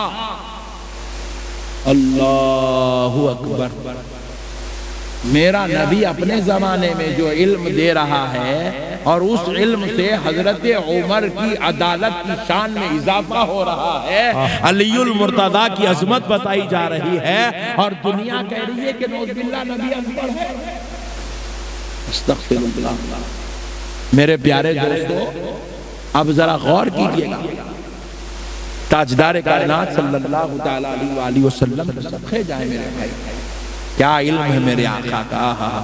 اجی سنو، جو میرے آقا کو پڑھ لے وہ امام اعظم ابو حنیفہ ہو جاتا ہے، جو میرے آقا کو پڑھ لے وہ غوث العظم ہو جاتا ہے، جو میرے آقا کو پڑھ لے وہ امیر المومنین فی الحدیث حضرت سیدنا اسماعیل بخاری ہو جاتا ہے، جو میرے آقا کو پڑھ لے وہ امام شافعی کہلاتا ہے، جو میرے مصطفیٰ کو پڑھ لے وہ 7.5 لاکھ حدیثوں کا حافظ امام احمد بن حنبل ہو جاتا ہے، جو میرے آقا کو پڑھ لے وہ ابو یوسف اور امام محمد کہلاتے ہیں، جو میرے مصطفیٰ کو پڑھ لے وہ حضرت نظام الدین اولیاء محبوب الہی ہو جاتے ہیں، جو میرے آقا کو پڑھ لے خدا کی قسم مسلمانوں سن لو کائنات میں اس کی کوئی نظیر نہیں ملتی ہے، وہ امام احمد رضا۔ سبحان اللہ سبحان اللہ۔ میرے پیارے بھائیوں، حضور کو جاہل قوم ہے، پوری کائنات علم حاصل کر رہی ہے حضور سے، اور یہ نعوذ باللہ جاہل لوگ حضور کو ان پڑھ کہہ رہے ہیں۔ اللہ کی لعنت ہو ایسی قوم کے اوپر، اللہ تعالیٰ ایسے ظالموں کو ہدایت عطا فرمائی، آج کی رات موت عطا فرمائی۔ پیارے دوستو، یہ ایک لطیف بحث تھی علم سے متعلق، علم مصطفیٰ سے متعلق، اس لیے میں نے آپ کے گوشے گزار کیا تاکہ یہ جو نوجوان بچے ہمارے علماء بننے والے ہیں ان کے ذہنوں میں یہ بات بیٹھے اور ان کو حبیب پاک صلی اللہ علیہ وسلم کی شان و عظمت سمجھ میں آ جائے۔ دیکھو میرے بھائی، بے ادبی گستاخی اللہ کو ہرگز پسند نہیں، اللہ تعالیٰ ان پر اپنی لعنت بھیجتا ہے، اللہ تعالیٰ ان پر اپنی اللہ تعالیٰ اپنے جلال اور اللہ تعالیٰ ان کے اوپر اپنے خیر کو نازل کرتا ہے جو لوگ بے ادب اور گستاخی کا دامن پکڑ لیتے ہیں۔ اللہ تعالیٰ اب ایک مسئلہ یہ بھی سن لیجئے، اللہ رب العزت کے پاس گنہگار کے لیے توبہ کا دروازہ ہے، کوئی کتنا ہی بڑا گنہگار کیوں نہ ہو، پوری زندگی گناہ میں گزار لیا ہو تو اللہ اس سے بھی خطاب کرتے فرماتا ہے لا تقنطوا من رحمت اللہ ان اللہ یغفر الذنوب جميعا۔ اللہ کی رحمت سے نا امید مت ہو، بے شک اللہ تیرے تمام گناہوں کو معاف کرنے والا ہے، سبحان اللہ، بخش دے گا اللہ، بخش دے گا اللہ تیرے گناہوں، تمام گناہوں کو بخش دے گا۔ توبہ کر، توبہ کر، اللہ سے معافی گڑ گڑا۔ اچھا دیکھو، جب بات گنہگاروں کی آئی تو اللہ نے توبہ کے لیے کوئی شرط نہیں لگائی، جمعہ کے دن توبہ کریں گا، جمعہ کی نماز میں کروں گا تو قبول کروں گا۔ اللہ نے شرط نہیں لگائی صرف شب قدر میں ہی قبول کروں گا، اللہ نے شرط نہیں لگائی صرف رمضان کے مہینے میں ہی قبول کروں گا، شعبان میں توبہ قبول نہیں۔ اللہ نے کہا میرے بندے تو گستاخی کیا تو رب ذوالجلال کو اتنا جلال آیا، رب نے اس کو معافی کے لیے دروازہ نہیں بنایا، رب نے کہا فخرج فإنک رجیم، نکل جا ہمارے دربار سے، ہم نے تجھے مردود کر دیا۔ وَإِنَّ عَلَيْكَ لَعْنَتِي إِلَىٰ يَوْمِ الدِّينِ، قیامت کے دن تک، صبح قیامت تک تجھ پر ہماری لعنت ہے۔ میرے پیارے بھائیوں، اللہ تبارک و تعالیٰ کو بے ادبی پسند ہے، اس لیے بے ادب نہیں بننا، کسی کی بھی بے ادبی نہیں کرنا۔ اہل سنت والجماعت بولتے ہی اس کو ہے جس میں کسی کی بے ادبی نہیں ہے، ہمارے نبی کی بھی بے ادبی نہیں ہے، 1,24,000 پیغمبروں کی بھی بے ادبی نہیں ہے، صحابہ اکرام کی بھی بے ادبی نہیں ہے، اہل بیت کی بھی بے ادبی نہیں ہے، تابعین کی بھی نہیں ہے، تبع تابعین کی بھی نہیں ہے، اور شہدائے کربلا کی بھی نہیں ہے، ائمہ اربعہ کی بھی نہیں ہے، صالحین کی نہیں ہے، اولیاء کی نہیں ہے، علماء کی نہیں ہے، پیروں کی نہیں ہے، کسی کی بے ادبی نہیں ہے۔ حتیٰ کہ گنہگار ماں باپ کی بھی بے ادبی کی اجازت ہمارے پاس نہیں ہے۔ باپ گنہگار ہے، خطا کار ہے، شراب پی رہا ہے، اللہ کی قسم تب بھی بیٹے کو حکم ہے اپنے باپ کا ادب کر۔ اللہ اکبر، بے ادبی کی اجازت ہی نہیں، اور بے ادب لوگوں کو اللہ پسند نہیں کرتا۔ اس لیے میرے بھائیوں، ادب والے بنو، احترام والے بنو۔ اب آؤ اپنے عنوان کی طرف چلتے ہیں جس کے لیے جلسہ منعقد ہوا، مسجد۔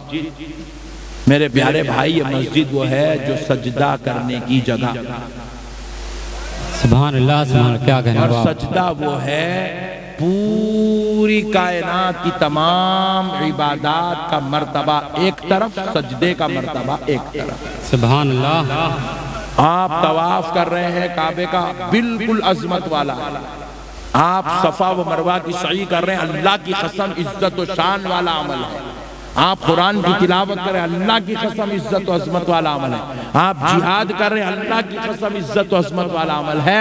مگر کائنات میں اللہ نے جتنے اعمال بنائے، سارے اعمال ایک طرف، نماز میں کیا جانے والا سجدہ ایک طرف۔ سبحان اللہ، اسی لیے مسجد کو سجدے سے نسبت کر کے اس کو مسجد کہا گیا، سجدہ کرنے کی جگہ۔ سبحان اللہ، ذرا زور سے بولے ہیں۔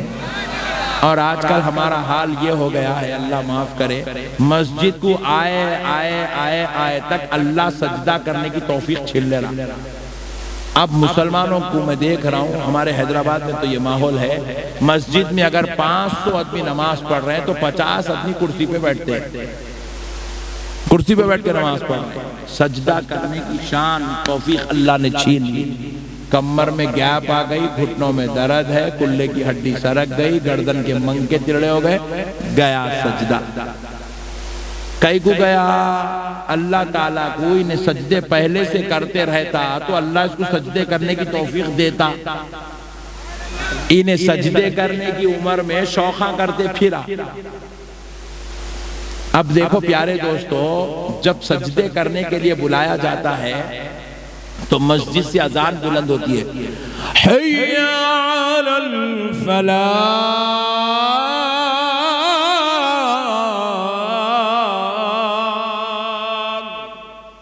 اللہ سبحان اللہ، مطلب ہے آؤ کامیابی کی طرف۔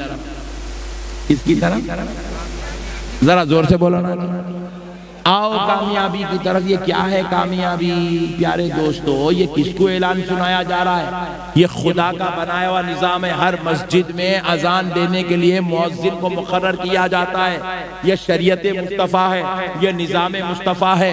دن میں 5 مرتبہ اعلان سنایا جا رہا ہے، آؤ کامیابی کی طرف، آؤ کامیابی کی طرف، آؤ کامیابی کی طرف، آؤ کامیابی کی طرف۔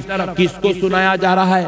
اس سیٹ کو سنایا جا رہا ہے جو کاؤنٹر پہ بیٹھ کے پیسے گن رہا ہے، اس کو سنایا جا رہا ہے جو بیوی بچوں میں بیٹھ کے خوشیاں ڈھونڈ رہا ہے، اس کو سنایا جا رہا ہے جو دوستوں کے ساتھ عیش و عشرت میں لگا ہوا ہے، اس کو سنایا جا رہا ہے جو BMW مرسیڈیز میں بیٹھ کے پھر رہا ہے، اس کو سنایا جا رہا ہے جو اپنے کمپلیکسوں کے کرایوں کا حساب کرتا ہوا بیٹھا ہے۔ ارے کہا جا رہا ہے ظالم سن، تیری کامیابی نہ تیری دولت میں ہے، نہ تیرے بیوی بچوں میں ہے، نہ تیرے کاروبار میں ہے، نہ تیری تجارت میں ہے، نہ تیرے بستر میں ہے، نہ تیری نیند میں ہے، نہ تیرے عیش و عشرت میں ہے۔ ارے بندے سن، دنیا کے سارے کام چھوڑ دے، آجا نماز کی طرف۔ اس میں کامیابی رکھی ہوئی ہے، یہ جو سجدے ہیں اس میں کامیابی۔ اللہ اکبر، اللہ اکبر۔ محمد رسول اللہ، محمد رسول اللہ، زندہ باد محمد رسول اللہ، زندہ باد، زندہ باد، زندہ باد محمد رسول اللہ، علی علی۔ بات سمجھ میں آئی دوستو؟ اللہ کا رہاؤ، کامیابی سجدوں میں ہے۔ آج ہم وہاں ذلیل و رسوا کیوں ہو رہے ہیں مسلمانوں؟ کیوں ہو رہے ہیں؟ کیوں ہو رہے ہیں؟ انما يعمر مساجد اللہ من آمن باللہ والیوم الآخر۔ اللہ کہہ رہا ہے اللہ کی مسجدوں کو وہی آباد کرتے ہیں جو قیامت کے دن پر اور اللہ پر ایمان رکھتے ہیں۔ ہم لوگ خالی نام کے منہ میں لا الہ الا اللہ محمد رسول اللہ، پھر رات میں کہاں نکلا؟ شراب کھا لینا، زنا کے اڈے پہ چوری کرتا ہوا، بدبختیاں شرارت و ضلالت میں بیٹھا ہوا دکھ رہا۔ اس لیے اللہ رب العزت کے بندے جب اللہ کے دربار میں سجدے کرنا چھوڑ دیے تو رب ذوالجلال نے ظالموں کو ہمارے اوپر مسلط کر دیا، ظالموں کو ہمارے اوپر مسلط کر دیا۔ ہمارا جینا مشکل ہو گیا، چلنا پھرنا مشکل ہو گیا، اٹھنا بیٹھنا مشکل ہو گیا، کھانا پینا مشکل ہو گیا۔ کیوں ہو رہا ہے؟ اسی لیے ہو رہا ہے کیونکہ مسلمانوں نے اس رب کے سامنے سجدے کرنا چھوڑ دیا ہے، مسجدوں کو آباد کرنا چھوڑ دیا، مسجدوں کی قدر کرنا چھوڑ دیا، مسجدوں کا احترام کرنا چھوڑ دیا۔ ارے میرے بھائیوں، یہ وہی مسجد ہے، سن لو، یہ صرف سجدے کرنے کی جگہ نہیں، یہ صرف 4 رکعت 8 رکعت 17 رکعت پڑھنے کی جگہ نہیں۔ میرے مصطفیٰ کی جو مسجد تھی وہ صرف نماز پڑھنے کے لیے نہیں، بلکہ مصطفیٰ کی مسجد مسلمانوں کا پارلیمنٹ مانا جاتا تھا۔ وہاں بیٹھ کر نبی مکرم اپنے غلاموں کے مسائل کو حل کرتے تھے۔ کون سے علاقے میں اسلام کے جھنڈے گاڑنا ہے، یہ مسجد نبوی میں طے ہوتا تھا۔ کس غریب کی مدد کرنا ہے، یہ مسجد نبوی میں طے ہوتا تھا۔ کس کے ساتھ کیا حسن سلوک کرنا ہے، یہ مسجد نبوی میں طے ہوتا تھا۔ کون بیمار ہے، کس کی عیادت کرنا ہے، کون پریشان حال ہے، کس کا مسئلہ حل کرنا ہے، یہ کسی کے میخانے میں بیٹھ کر نہیں سوچا جاتا تھا۔ یہ مسلمانوں کی پارلیمنٹ مسجد نبوی شریف میں بیٹھ کے سبحان اللہ، کیا کہنے والا۔ آج اسی مسجدوں کو مسلمانوں نے ویران کر دیا، اسی مسجدوں کو آنا مسلمانوں نے چھوڑ دیا۔ اس لیے اللہ نے مسلمانوں کو غیروں کے دربار میں ہاتھ جوڑ کے کھڑا کر دیا۔ کہا بندو میرے سامنے ہاتھ نہیں جوڑتے، رب کے سامنے یہاں ہاتھ جوڑنا ہے، بولے نہیں جوڑتے، میرے سامنے نہیں ٹھہرتے، مجھے اپنا خدا مان کر میرے دربار میں سجدے نہیں کرتے، لو میں تمہیں غیروں کی جوتیاں اٹھانے پہ مجبور کر دوں گا۔ آج تلوے چاٹ رہے، تلوے چاٹ رہے مسلمان، تلوے چاٹ رہے، کتے بنے ہوئے کتے۔ اس کی وجہ صرف اتنی ہے کہ مسلمانوں ہم نے اپنے خدا کے سامنے سجدے کرنا چھوڑ دیا۔ اپنے رب کی عبادت کرنا چھوڑ دیا، اپنے رب کی بارگاہ میں آ کر اس کو سبحان ربی الاعلی، سبحان ربی الاعلی، سبحان ربی الاعلی، یہ نذرانے ہم رب کریم کو دینا بھول گئے، اس لیے ہمارے رب نے ہمارے اوپر رحمت کے دروازے بند کر دیا۔ جو کل تک مسلمان عزت و عظمت کی زندگی گزار رہے تھے، آج وہی مسلمان ذلت و ضلالت کی زندگی گزار رہے ہیں۔ گلی گلی کوچے کوچے میں مسلمان کو پریشان کیا جائے۔ آپ سوچ رہے ہیں یہ کوئی ظالموں کا کام ہے، نہیں نہیں نہیں، ان کی غلطی نہیں ہے، یہ غلطی ہماری ہے۔ ہم نے اپنے رب کو سجدے کرنا چھوڑ دیا، عبادت کرنا چھوڑ دیا۔ آج ہمارے پاس گلی گلی میں دیکھو بچے شرابی بن رہے ہیں، جواڑی بن رہے ہیں، کبابی بن رہے ہیں، ظالم ہو رہے ہیں، قتل و غارت گری میں پڑے۔ ہمارے بچے شراب پی رہے ہیں، ہمارے بچے زنا کر رہے ہیں، ہمارے بچے ریپ کر رہے ہیں، ہمارے بچے پڑوسیوں کے ساتھ ظلم و زیادتی کر رہے ہیں، بیویوں کے ساتھ بدسلوکی کر رہے ہیں، ماں باپ کی نافرمانی کر رہے ہیں۔ کیا بات ہے؟ یہ وہی مسلمان ہیں جس گلی سے گزرتا تھا تو لوگ اس مسلمان کو دیکھ کر شرم و حیا کا لبادہ اوڑھتے تھے۔ یہ وہی مسلمان ہیں جس گلی سے گزر جاتا تو لوگوں کو ہمت اور شجاعت نصیب ہوتی تھی۔ یہ وہی مسلمان ہیں جس گلی سے گزر جاتا تھا تو لوگ اس کو دیکھ کر خدا کو یاد کرتے تھے۔ آج یہی مسلمان شرابی، جواڑی، کبابی، زانی، بدکار، بد کردار، بد اخلاق، بد مزاج، بد خصلت کیسے بن گیا؟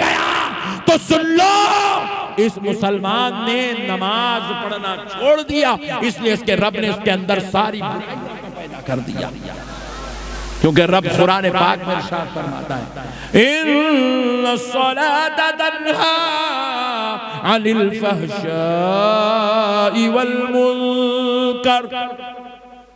رب قرآن ہے، قرآن رب کریم ارشاد فرماتا ہے بے شک نماز بے حیائی اور برائیوں سے روکتی ہے۔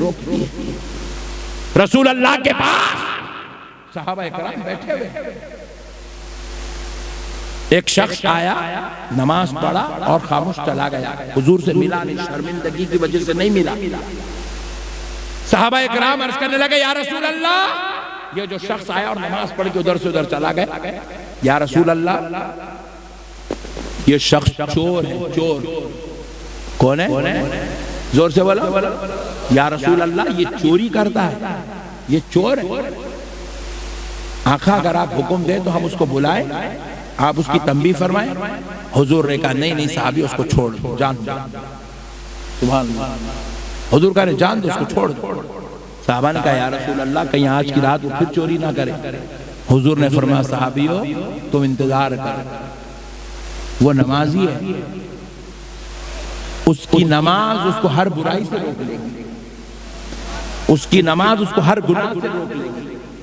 صحابہ نے حضور کی زبان سے یہ کلمات سنے اور تھوڑے دن بعد دیکھتے یہ ہے وہ صحابہ جنہوں نے حضور کے دربار میں اس کی شکایت کی تھی، انہوں نے اپنی زندگی میں کبھی ویسی توبہ نہیں کی جیسے اس شخص کو انہوں نے چوری کرنے والے کو توبہ کرتے ہوئے دیکھا ہے۔ نماز انسان کو ہر برائیوں سے روکتی ہے میرے بھائی۔ ہم لوگ نماز پڑھنا ہی چھوڑ دیے، نماز سے ہمارا تعلق نہیں۔ نماز پڑھنے ہمارے کو بیزارگی آتی، ہمارے کو مسئلے ہو جاتے، ہمارے کو ٹینشن ہو جاتا، ہمارے کو ہمارا بیزار دکھتی۔ اور یہ ہمارے جتنے یہ پینٹ بشٹ والے بھائی آئے نہ تو جمعے کو جمعہ نماز پڑھتے بیچا دکھ رہا۔ ارے پڑھیں گے رے بھائی، نہیں مسلمانوں تمہیں پیدا کیا گیا نماز کے لیے۔ وَمَا خَلَقْتُ الْجِنَّ وَالْإِنسَ إِلَّا لِيَعْبُدُونَ۔ ہم نے انسان اور جنات کو صرف اور صرف اپنی عبادت کے لیے پیدا کیا، اور اللہ کی عبادت میں سب سے بڑی اعلیٰ افضل درجے کی عبادت نماز ہے۔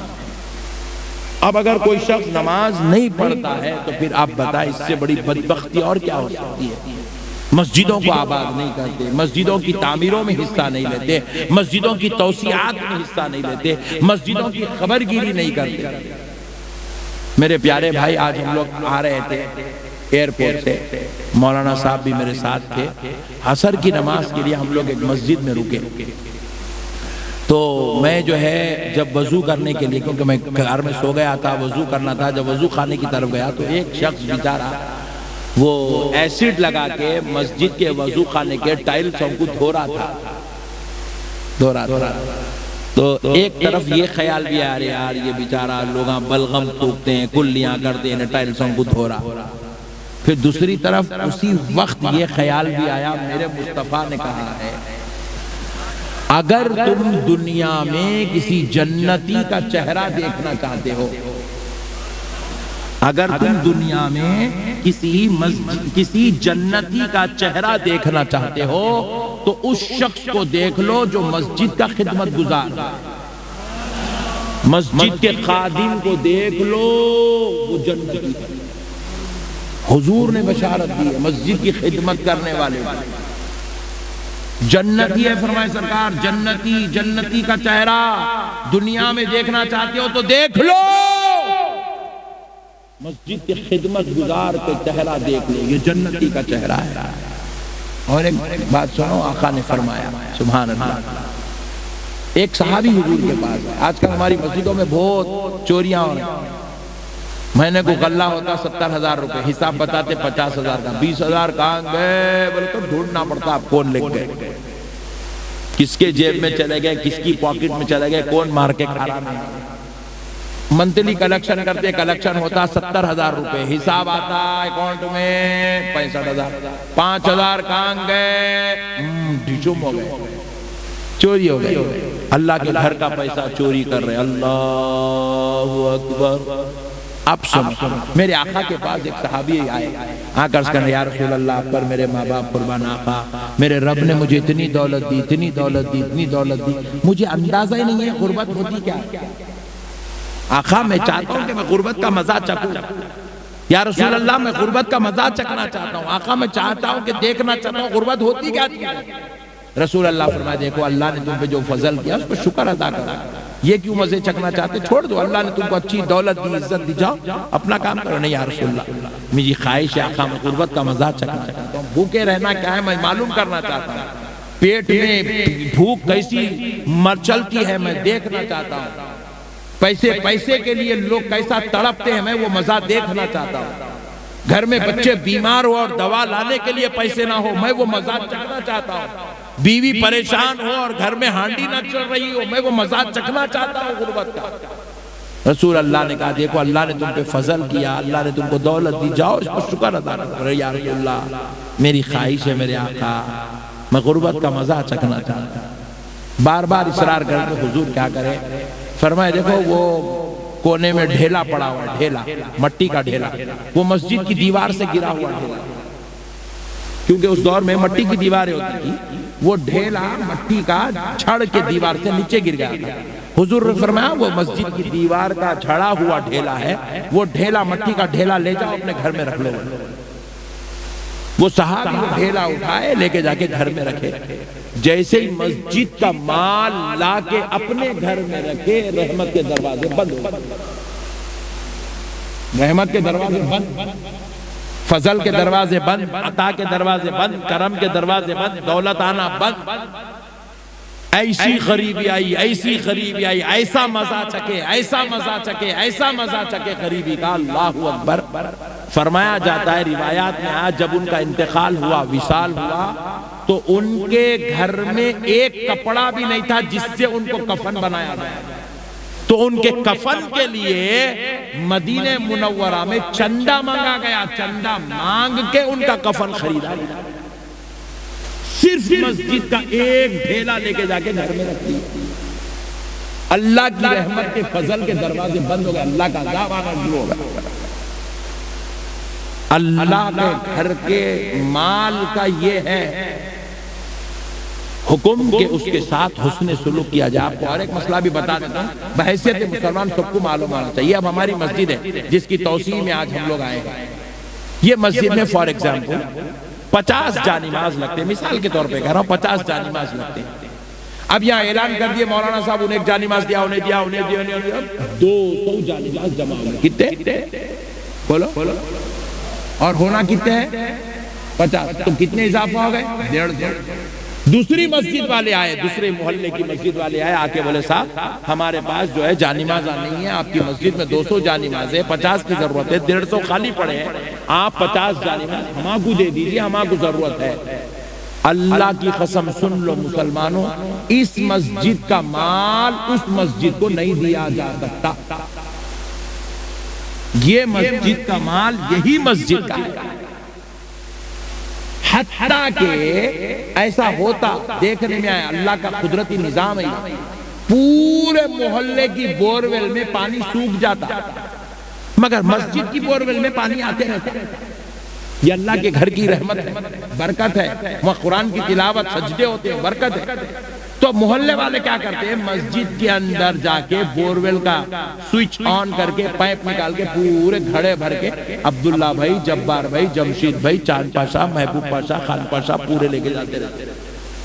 سن لو، اللہ کے گھر کا مال، اللہ کے گھر کا پانی استعمال کرنا مسلمان کے لیے سخت سے سخت درجے کی ممانعت ہے، کیونکہ وہ اللہ کے گھر کا مال ہے، اللہ کے گھر کے لیے استعمال ہو سکتا ہے. علماء اکرام، فقہاء اکرام نے فرمایا مسجد میں جو وضو خانہ اور جو طہارت خانہ ہوتا ہے، اب جیسے مثال کے طور پہ ہماری یہ مسجد ہے، مسجد کے آزو بازو والے جو لوگ ہیں نا، یہ طہارت خانہ وضو خانہ ان کے لیے نہیں ہے. خیر اگر چلے جاتے ہیں تو کوئی بری بات نہیں ہے، مگر حکم شریعت یہ ہے کہ تم اپنے گھر سے طہارت کر کے وضو کر کے مسجد کو آؤ. پھر بولے بھائی اپنے گھر سے وضو کرنا، طہارت کر کے آنا ہے، تو پھر مسجد میں وضو خانہ طہارت خانہ بنائے گئے کیوں؟ بولے یہ مسافروں کے لیے بنایا گیا، یہ ان لوگوں کے لیے بنایا گیا جو دور دراز سے مسجد کو آ رہے ہیں، ان لوگوں کے لیے بنایا گیا جو اپنے گھر سے نکلا، 2 گھنٹے ہو گئے، 4 گھنٹے ہو گئے، بیچارے کو اب نماز پڑھنا ہے، اب مسجد کو آ گیا، اب اس کو ضرورت آ رہی ہے، وضو کی حاجت ہے، تو اب اس کے لیے یہ طہارت خانہ اور وضو خانہ بنایا گیا ہے.